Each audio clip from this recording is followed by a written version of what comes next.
Bonne nouvelle pour le PSG, Newcastle a perdu aujourd'hui à domicile contre Aston Villa 2-0 grâce à un très beau but de Buendia et un but, bon disons sur coup de pied arrêté, en tout cas un but sur un centre d'Eli Watkins. Euh, Newcastle a perdu 2-0 contre Aston Villa à quelques jours, seulement 3 jours d'un match très important pour le PSG parce que c'est le match où le PSG doit jouer sa 8e place en Ligue des Champions. On sait ce qu'on va voir tout de suite. Footix parisien pour vibrer chaque jour. Les couleurs de Paris, c'est l'amour toujours. Actu déchaîné, prépare-toi au détour.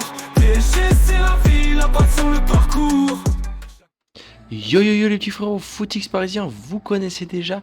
Premier sur la news du Paris Saint-Germain. Déjà, je veux prendre quelques secondes de cette vidéo pour vous remercier. On a dépassé les 30 abonnés sur la chaîne. Vous vous rendez même pas compte à quel point ça me fait plaisir. Ça me semble dingue de me dire qu'il y a 30 personnes qui sont abonnés à ma chaîne pour suivre un petit peu les news du PSG, pour suivre peut-être un petit peu aussi moi. Je sais pas si vous êtes là pour moi ou si vous êtes là pour les news du PSG. Bref, peu importe, en tout cas, ça me fait super plaisir. Vous vous rendez même pas compte à quel point chaque abonnement, chaque like, chaque truc me fait hyper plaisir. Et je suis hyper reconnaissant pour ça. Et j'ai mis en dessous, vous voyez, en dessous de l'avatar là, en dessous de l'avatar, j'ai mis l'objectif 50 abonnés. Bon, l'autre objectif c'était 30 abonnés fin janvier. Là, je pense que 50 abonnés fin janvier, ça va être compliqué. Mais en tout cas, voilà, je me mets à arriver à 50 abonnés. Ça me paraît énorme. Mais bon, on y croit, on continue à travailler, si on peut appeler ça un travail. Mais voilà, merci beaucoup. En tout cas, si vous ne connaissez pas cette chaîne, c'est 1, 2, 3, 4 vidéos par jour pour parler de toutes les news du PSG, donc du coup toutes les équipes reliées au PSG. Parfois ça peut être aussi Marseille, ça peut être Real Madrid et Kylian Mbappé. Là c'est Newcastle parce qu'on les rencontre dans quelques jours pour voir un petit peu l'état de Newcastle avant ce match, avant cette rencontre qui aura lieu mercredi à 21h comme toutes les dernières rencontres de Ligue des Champions. Une rencontre qui me fait peur quand je vois le 11, le... Ah non, c'est le dernier 11 de départ. Ok, j'ai eu peur, j'ai cru que c'était le prochain 11 qui serait aligné. Là, je me suis dit, ça va être compliqué de gagner avec un 11, avec ce 11 là. Parce que bon, je vois des Sinimayou, des Mbaye, vous êtes gentils en Ligue 1, déjà en Ligue 1, parfois ça me satisfait pas. Mais en Ligue des Champions, merci les gars, on va vous faire rentrer à la 70e minute si on maîtrise le match. Mais voilà.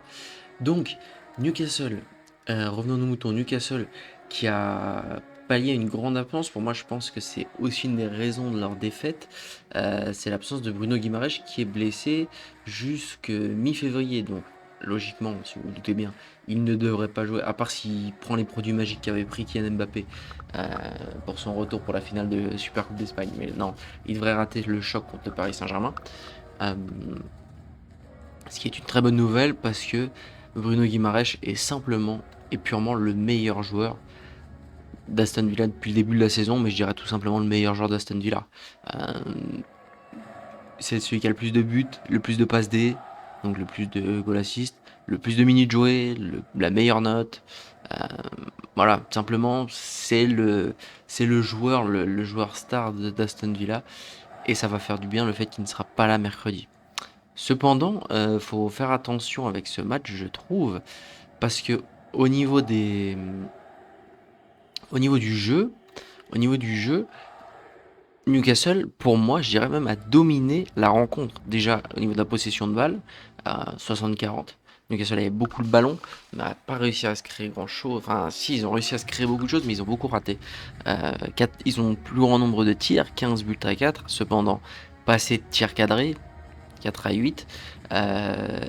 Mais ce qui a pêché, c'est au niveau. Ils ont réussi à se créer 3 occasions de but. Donc, ce que Fotmob appelle les occasions de but, c'est quand c'est une occasion où, en gros, je pense que ça doit être plus de 50% de chances de marquer, quoi. Donc, c'est une vraie occasion de but. Et le fait de ne pas en marquer, c'est terrible et ça veut dire quelque chose de ton état de forme, de ton état de forme offensif. Pareil, au Paris Saint-Germain, généralement, on finit les matchs, en tout cas, encore plus en ce moment, avec 2, 3 XG comme il y a ici, et tu finis le match avec un but, voire zéro.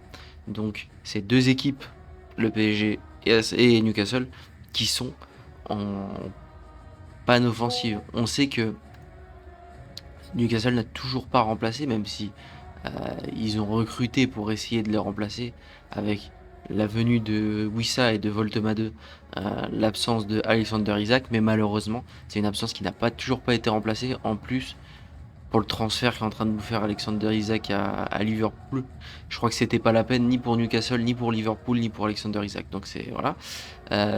Mais en attendant aussi, Newcastle a buté et c'est là on va voir si Lucas Chevalier est bon sur un très bon gardien, Emiliano Martinez, qui nous a fait donc qui est homme du match, malgré qu'il y ait eu un très beau but que je vais vous montrer juste après un très très beau but de Buendia. Même collectivement, Onana a fait un très bon match. Tielemans, c'est par contre qui s'est blessé. Voilà, mais Emiliano Martinez finit homme du match et ça ne veut pas rien dire. Donc, le premier but de Newcastle de Buendia, un véritable banger. Ah, moi ça. Oh là là là là là là. Magnifique. Et ensuite, un deuxième but, comme je dis, bon, ça part d'un corner. Si je dis pas. Voilà, ça part d'un corner. Je vous le coupe un peu, excusez-moi, c'est parce que sinon ça me bloque sur YouTube. Et ensuite, j'espère que vous voyez bien. Ouais, je pense que vous voyez bien. Et voilà, un but de la tête. Ça, on sait que c'est pas du tout la force du Paris Saint-Germain, les buts sur les centres, parce que généralement on joue avec un faux neuf, donc à voir. Ça se trouve, un Gonzalo Ramos pourrait être intéressant pour ce match. Je pense pas qu'il y jouera. Je pense que le 11 affiché, ça sera Dembélé là, Dembélé en tant que faux neuf. Et peut-être Vara ou Barcola sur le banc, je pense. Ou peut-être Doué, parce que Doué fait pas un très bon début d'année. À voir, à voir, à voir. En attendant, on va falloir se méfier, je pense, quand même de cette équipe. Mine de rien, je vais vous faire un avant-match pour vous parler un petit peu de toute la saison de Newcastle. Même s'ils sont que 9e en première ligue, ils sont qu'à 4 points de la 4e place, donc la place en Ligue des Champions. Même si ça commence à devenir plus compliqué.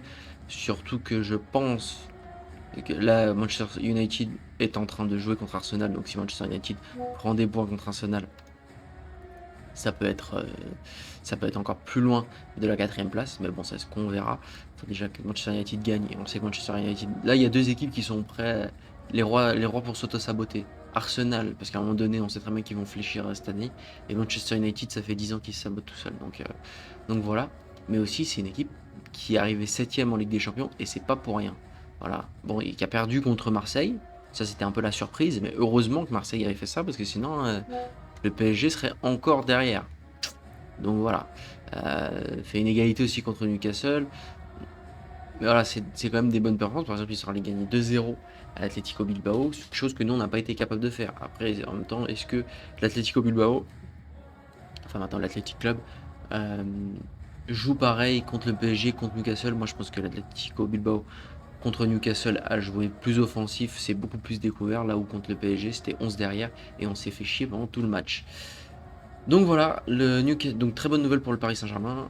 Newcastle qui a perdu 2-0 contre Aston Villa. Après aussi, ça va mettre en exergue avec le fait que c'est un très bon Aston Villa cette année. Aston Villa qui est 3e de première ligue. On sait à quel point c'est un championnat qui est difficile, qui est seulement, bon, en cas de défaite, qui serait à 5 points de la première place, donc tout peut encore se jouer. Qui est en train de sécuriser en tout cas sa place en Ligue des Champions avec 10 points d'avance sur le 5e. Bon, on verra avec le résultat de Manchester United, mais voilà, qui est en train de sécuriser sa place en Ligue des Champions l'année prochaine. Donc c'est une très bonne équipe d'Aston Villa qui a battu Newcastle. Et encore une fois, dans le jeu, Newcastle n'a vraiment pas démérité. C'est juste offensivement où ça n'a pas été efficace. Donc il va falloir se méfier de cette équipe pour que le Paris Saint-Germain puisse rester dans le top 8 de Ligue des Champions. N'hésitez pas à me dire ce que vous en pensez, quel est un peu votre pronostic, est-ce que vous le sentez bien le prochain match du Paris Saint-Germain en Ligue des Champions du coup, contre Newcastle. Et voilà, n'hésitez pas à liker, vous abonner et partager, ça me fait super plaisir. Merci beaucoup de m'avoir écouté jusqu'ici. Ciao.